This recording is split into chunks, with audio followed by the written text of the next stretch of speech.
जब हम त्रिकुटी पर पहुंचेंगे वहां पर ये काल भगवान का एक स्थान है।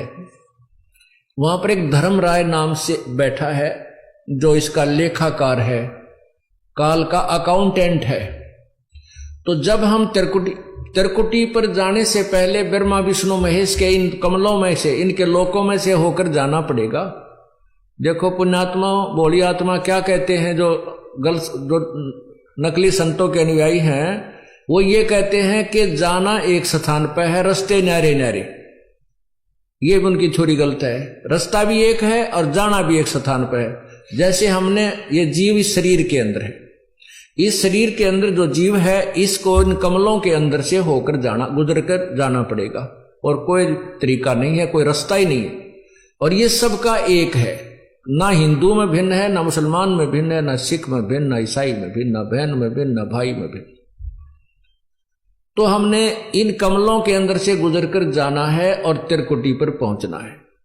तो इन कमलों के अंदर से हम जाएंगे तो इनका नो ड्यू सर्टिफिकेट हम लेते हुए जाएंगे तो हम त्रिकुटी पहुंच जाएंगे। त्रिकुटी पर जाकर के फिर कौन मिलेगा आपको? ये दास मिलेगा, परमात्मा मिलेगा इस दास के रूप में, आपके गुरु के रूप में। और वहां फिर आपका हिसाब कराएगा इस काल से। नहीं वो डांडी मार जाएगा, वहां पर डांडी मतलब हेरा फेरी नहीं करेगा। वहां क्या लालच लोभ दिखाए जाएंगे?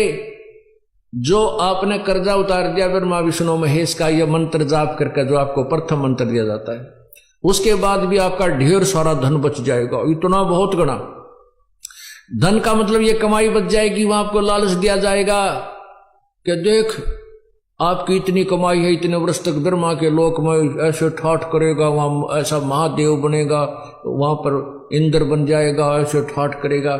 ये फिर वो दूसरा मंत्र आपका है विष्णु जी का जो हम देते हैं, उसके कहते हैं इस मंत्र की इतनी कमाई तेरी और बच रही है, इस विष्णु के लोक में तू ऐसे ठाठ करेगा, वहां बड़ा स्वर्ग बना हुआ है। फिर शिव जी का मंत्र है, दुर्गा का भी मंत्र है, यानी इतनी कमाई आपकी बनी बच रही होगी।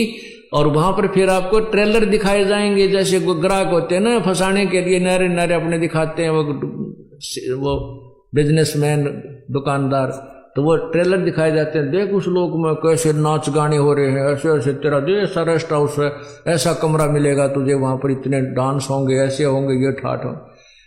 तो ये मन तो वहां भी साथ ही होगा, मन तो वही है।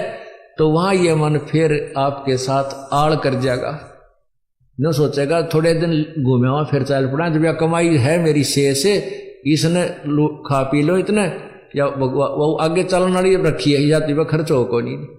तो ये भी डंडी मारेगा अपने साथ में, आपके साथ। अगर परमात्मा यानी गुरुदेव रूप में प्रभु नहीं होंगे तो वहां भी आपके साथ गड़बड़ हो जाएगी। तो वो गड़बड़ उनके साथ होती है जो गुरु से थोड़ा बहुत विमुख हो जाते हैं, श्रद्धा पूरी रहती नहीं, और लेकिन गुरुद्रोही ना होते, उनके साथ ये डंडी ये गड़बड़ हो जाती है। फिर उनको दूसरे लोकों में भेज देते हैं, जैसे विष्णु के लोक में चला गया, उसकी कमाई इतने वह शेष बचेगी, वहां ठाठ करेगा, जब खत्म हो जाएगी वहां से उसकी मृत्यु हो जाएगी। फिर ब्रह्मा लोक में जाएगा, फिर विष्णु के लोक में, फिर गणेश जी के लोक में। वहां जब उसके सारी पूंजी जड़ लेगी, जब उसका जेब कट लेगी, फिर उसने गधे की जूनी में ठोक देगा। ये डांडी मारेगा काल। तो यहां परमात्मा में फिर याद दिलाता है, शिव मंडल ब्रह्मापुरी चै तू विष्णु लोक में हो, अमरे गुण भूले नहीं तो आन छुटाऊं। तो कितने दयालु है भगवान। यहां पर ये दास आपको ज्ञान दे रहा है, उस परम पिता का भेजा हुआ एक नुमाइंदा है। और आप यहां गुरु को परमात्मा, यहां जैसे भगवान आए थे जब भी ये ज्ञान दिया करते थे, ये दास को भेज दिया अपने को, ये भी वही ज्ञान दे रहे। और ये आज आपने रिहर्सल करनी है, मान लो गुरुजी भगवान, जैसे गुरुजी भगवान नहीं आपको लगते हैं, लेकिन आपने मानना पड़ेगा। जैसे गणित के सवाल को हल करने के लिए मानना पड़ता है, मान लो मूलधन 100 रुपये, वो 100 रुपये मूलधन मानने बिना वो वास्तविक मूलधन प्राप्त नहीं हो सकता। तो गुरुदेव को आपको भगवान स्वरूप मान करके उसके अनुसार उसके साथ अपनी क्रिया करते हुए तो भगवान मानना होता है।